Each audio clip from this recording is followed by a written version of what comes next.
Hey everybody, Roger here, and I have got another live stream going. I think. We don't know. We never know till go back and check it. So still getting used to all this, and I'm using OBS, and YouTube is sometimes just a little quirky on it. I don't know. Maybe it's just me that's quirky. Yeah, I've been known to be a quirky guy.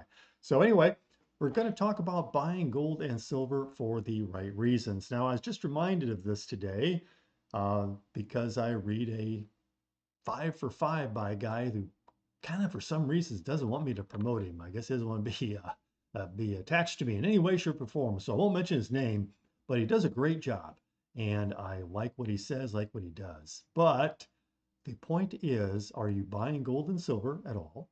And if you are you buying it for the right reason? If you think that you're buying it to have in your home for the one that you know what, it's the fan, the defecation, you're going to go and you're going to trade with your neighbors. You're going to go to the store. You're going to get groceries using gold and silver because nobody's going to take your paper money, or nobody's going to be able to get to the ATM to get any paper money, or whatever it might be, or fiat, however you want to call it.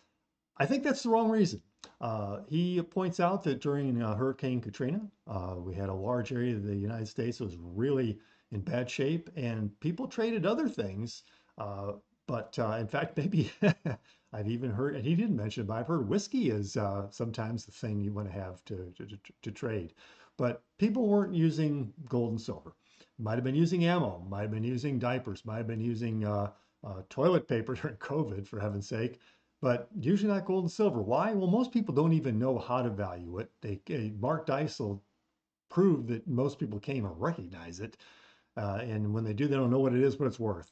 They don't know how to find out what it is and what it's worth, even though it's so easy. Even though there might be a gold and silver shop right over his shoulder. But anyway, we don't want you buying it and storing it at home and risking being burglarized, robbed, or having what normally happens when someone has a loss of gold or silver in their home. It's usually someone they know, a friend or relative, who somehow found out it was there. Maybe you showed it to him. Maybe you said, "Hey, look how cool these are." Because a lot of these coins are really cool looking, right? That's why you might want to have them at home and around. And I'll do that with a inexpensive silver coin. If 35 bucks walks out the door, that's not going to keep me from having dinner tonight. So keep that in mind when making that decision. Now, some people want to bury it in their backyard. That's fine. If something happens to you, does anybody else know where it is? Whole host of problems. We use a service to store it um, far, far away, overseas, in other countries. And if you do it right, you don't even have to do any FinCEN reporting legally. We do everything legally here. Recommend doing everything legally for you, but you make your own decisions, not investment advice. But here's the thing. If you think you're buying gold and silver because you're going to trade it for food or ammo or diapers or toilet paper, I think you might be heading down the wrong path. My opinion.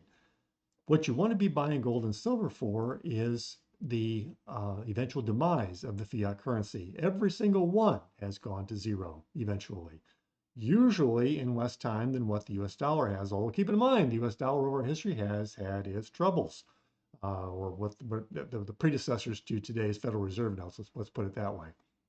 So if you're guarding against that, if you're trying to protect wealth, awesome, but you don't need to keep it on you. You don't need to FOMO buy it. In fact, you will probably do the best if you bought it when nobody else wanted it. Uh, we had some purchases way back in the day. I think it even predated the ETFs. It was in some of these physical storage locations overseas. We made some really great buys. 200 to $400 an ounce. Well, 20 years, it's at 2,700 bucks. That's okay. I mean, I'm not that doesn't match Nvidia, right? But it does okay. We've been promoting here the idea that you think about it for yourself since about 1,800 bucks, maybe just a little bit before that here, because there's gold bear markets that last a long time, and silver bear markets. Dear God, don't even get me started on that. So you want to be buying for the right reasons at the right times, and don't be afraid to sell it, well, especially if it's an ETF, because that's not really yours. It can be manipulated. All those reasons. but also storage costs. If you got to store it overseas, you got to store it in a vault somewhere, or maybe here in Texas. Texas has a depository that I have not used, but I think I could probably say is sound, and know some of the people involved with it. So anyway, it can protect your wealth. Not going to buy groceries, I don't think, anytime soon. In fact, let me put it another way. Let's say that we hope we don't encounter a world where we have to have a gold or silver coin to buy groceries. We don't want that. The old adage of careful what you wish for, just might get it, comes into play. So buy it for the right reasons. Buy it because you think it's going to go up in price. And again, compared to fiat dollars. Uh, but basically, if you learn the lessons of gold and silver being real money, they're not going up in price. It's the value of the fiat that's going down. But you can protect your wealth over time. Again, an ounce of gold will buy a good suit of clothes. And again, up and down, there's going to be some variance around that. But by and large, probably 20 years ago, might have needed the full $400 to buy a suit of clothes, a nice suit. Today, 2,700. I think you probably buy more than one at Men's Warehouse anyway. I don't know. I haven't bought one in a long time. Here in South Central Texas, don't wear suits very much. I'm not sure I've worn a suit here in South Central Texas. Have I? I don't know. Anyway, been quite a while. So anyway, that's just a live stream today. Kind of just doing some tests. So if I'm rambling on, sorry about that. But we're just kind of testing some of this to at the same time maybe give a little bit of education here, maybe a little bit of amusement. So anyway, a shout out to anybody who's watching for more than the first time. That would be awesome. We do hope to have some more regular content, maybe valuable content regarding your finances. Maybe throw some stuff in just about life itself because, hey, you got to have a reason to smile once in a while. Entertainment, especially with all this election such, and I'm not going to use a bad word going on.